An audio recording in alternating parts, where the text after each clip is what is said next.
Hello everybody and welcome to my channel. Today we're going to be doing another book review. I say another because this is the second one I'm filming today, which is why I probably look familiar from the other one if you watched it. I only have so many sweatshirts, guys, and I am a sweatshirt girl, so that is like always what I wear. But anyway, we are here to review It Girl by Ruth Ware. This is one I've been actually wanting to read for a long time, and I would say like half lived up to my expectations. I don't know. I'm always so weird about Ruth Ware books because I'm on the fence about them like always. So I read one by one and I actually really did like that one. I really did like that one. I gave that one a 4. But the same issue I had with this one is the same issue I had with this one, or the same issue I had with that one is the same issue I had with this one. They're just so long. Like, why are they so long? I do not need to know every single detail of every single character's life. Like, I just don't. And I feel like that's what she does in her books. And I know she wants to give you all the information, but dang, a lot could have been cut out of this book. It's so long for a thriller because I really don't enjoy super long thrillers most of the time. And the funny thing is, it says it's about if a thriller is over 400 pages, I'm not going to be happy. And it is over, I think it's 420 something. And it's just long. It's just long. Anyway, I believe I gave this, I think I gave it a 3.25. And I give it a 3.25 because I just rated a book that I like better at 3.5.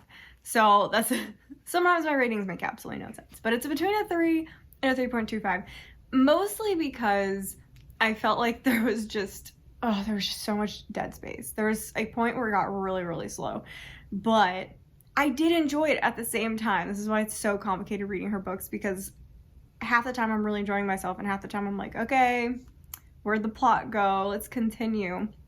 There's one thing that I love about Ruth Ware books, and I feel like she walks you through the mystery in such a detailed way that you do know the ending by the time it happens. Like, I feel like I've yet to read a Ruth Ware book where I'm shocked. Maybe it's coming, but so far everyone I've read, I've been able to guess the ending.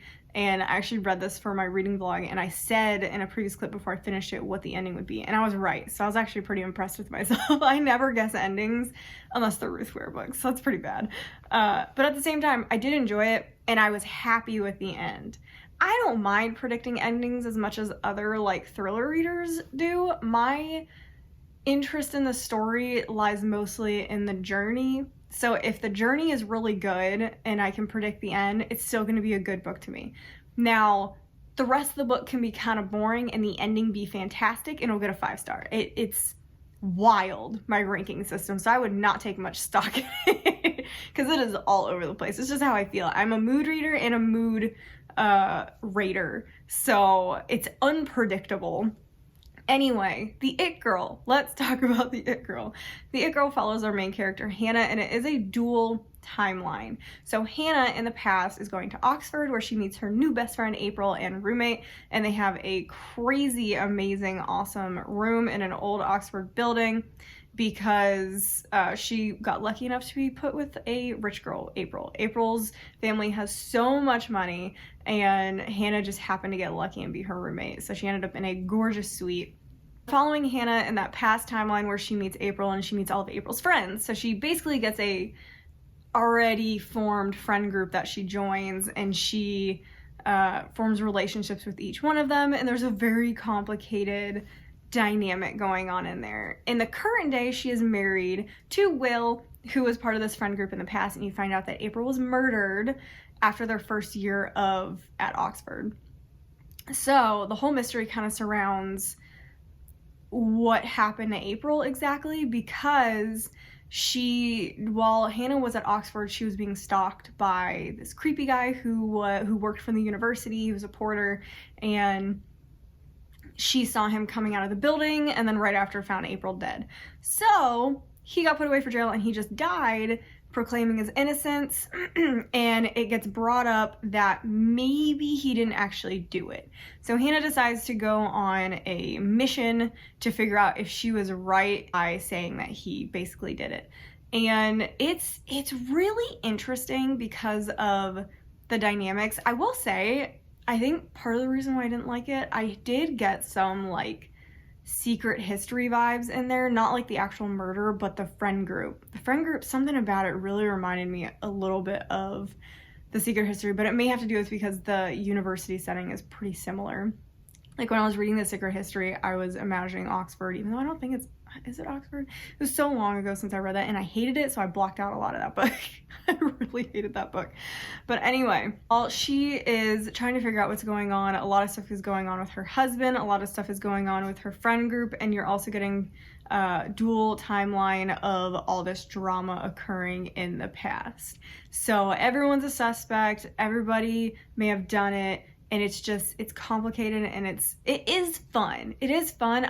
I feel like it was too long. I liked the idea behind it, although it does feel done. It does feel done before, which is probably also why I didn't love it as much. It didn't feel super new. But I don't know, it's a Ruth Ware. I'm so always torn on her books because I enjoy them and I don't at the same time. But I would say I more enjoyed it than didn't, or it would have gotten a 2. So if you had been wanting to read this, I would say pick it up. I think it's worth giving it a shot if you've been looking forward to it. And the end is a nice palate cleanser, and I'll get to that in spoilers, which we are going to do after I talk about what I liked and disliked. I pretty much did already. I liked the atmosphere. I liked the different characters. I liked the ending. I just like general stuff about this book. What I disliked was, there's not like too much that I disliked, just the predictability of it, the length of the book. It's more like writer stuff than actually stuff in the book. It's kind of my brief thing. I really just want to talk about spoilers really fast. So, spoilers pop up on the screen. I'm trying to make these reviews shorter than they have been. And I don't have this isn't like a scathing review, so I'm not going to be like super angry about it. It's just, I'm just talking about it because it was okay. So it's not going to be as long as my like rant spoilers or my gushing spoilers. Anyway, so the big spoiler in this, there's not really like, I would say these aren't spoilers, but I didn't want to say them in not spoilers. But Hannah is marrying Will, who was basically with April while they were at school, but Will definitely liked and kissed Hannah while they were at school together. So that causes some issues going on. And then there's the other complicated relationships going on are April sleeping with one of the other friends in the group, but he's dating someone else in the group. So it's just very complicated, but that's, you have to, so you give more suspects. But that also made it kind of obvious like who did it, because it's the only person who didn't seem suspicious. But anyway, let's get to the actual like main spoiler, which is April was killed by Hugh. And I figured out pretty easily because they talked about her pranking so much. Like, it is so obvious that, and they said all the time that the only person she didn't prank was Hannah. The only person she didn't prank was Hannah. She got everybody else. And Hannah had kissed her boyfriend at that point, or her boyfriend had kissed Hannah. And obviously April knew. April knows everything. So April found out, and I was like, 1000%. April faked her death, and then when Hugh stayed in the room, Hugh basically shoved Hannah out of the door and said, go get help. Hugh strangled her. And that was so obvious it was coming. I just didn't know why. I didn't know why. I should have known why. It was very obvious as well. But because they always talked about how Hugh wasn't really as smart, how he barely made it through Oxford, but everyone said he was a genius, and he got a perfect score on the BMAT to get in the medical section. And it turns out that April had a friend of hers take the exam, the BMAT, for Hugh to get in, and was now blackmailing him for drugs, for him to do anything that she wanted. And that was his reason. He got sick of it, and he was just done with it, so he strangled her. And I gave him a perfect alibi because Hannah had already seen her dead, and Hugh was able to strangle her while she was out of the room and it not look any different. So I thought that was pretty good reasoning. I feel like that was a very human, actual reason for killing somebody. That's something someone would definitely do. And then I thought that the death was pretty interesting. I'm just so happy that it wasn't the husband. I have been reading so many books where the husband is the killer, and I am so sick of it. And it's not even all domestics. Like, there's some I wasn't even expecting it to be the husband, and I was like, why is it the husband? Pick somebody else. You have a million characters. Pick someone else. So if this was the husband, if the husband had killed her, I was going to lose it. I was going to lose it and probably not read a single thriller for the next 3 months because I was so annoyed by the husband being the bad guy in every single one of them. And I feel like it's realistic because they say if a wife is murdered, the first suspect is the boyfriend, the fiance, or the husband is more likely, because it's normally when there's murder, it's someone close to you. It's not like serial killers, not like the go-to for murders. It's revenge or jealousy or money reasons, and so it often goes to someone you know really well, so it's normally husband, boyfriend, fiance.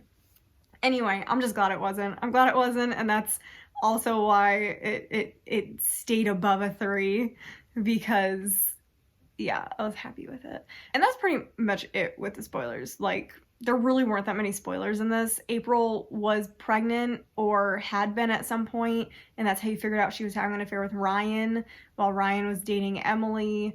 And yeah, but it's not, I feel like it wasn't like a big spoiler. It didn't end up being that pertinent to the story.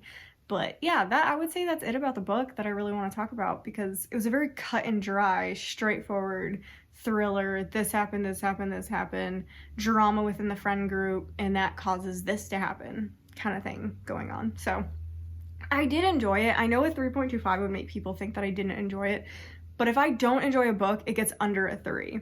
So if I enjoy it, it's just not something I'm gonna remember long term. It'll get between a 3 and a 4, basically. So anything in there is, I liked it, but I'm probably not gonna remember it that much like further down the line. But I would say if anyone wants to read it, you should. It's a fun read. It's just long. You have to get through it and just enjoy the journey as you're going. Basically play it as a game. Take this book and say, okay, I'm gonna figure out what happens at the end, and read the clues and try and figure out what happens at the end. That's, I feel like, the best way to read Ruth Ware books. And read them as a mystery and not a thriller, and like you're part of the mystery trying to solve it. That's how I would say to read it. But I had a good time. It wasn't the best thriller I've read this year, but it was a good time. And that is my book review for this, which was very quick. I'm very proud of myself. So make sure you subscribe to get more book reviews. I plan to be coming out with a lot more. And make sure you like the video and comment down below what you thought about the book. I would love to hear what you guys thought about it.